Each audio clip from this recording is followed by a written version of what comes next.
Kung naghahanap kayo ng cleaning brush na pwede nyo dalhin kahit saan, you need to check this out. Ang 3-in-1 U-Shape Cup Cleaning Brush. Maba. 24 pesos lang ay meron na kayong cup cleaning brush.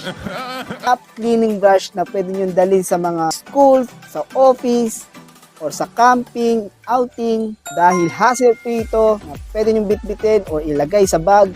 Siyempre, discuss natin ang 3-in-1. Ang U-shape brush, siyempre, para siya sa mga cup rim. At ang corner brush na merong hard bristles, siyempre, para ito sa mga corner tulad ng mga pillar at iba pa. At ang huli, siyempre, ang pinaka-reason ko kung bakit ko siya binili ay ang kanyang gap brush cleaner. Napatanggal dyan sa pinakasulok-sulok sa takip ng mga mugs natin, sa mga coffee mugs. Yun na hindi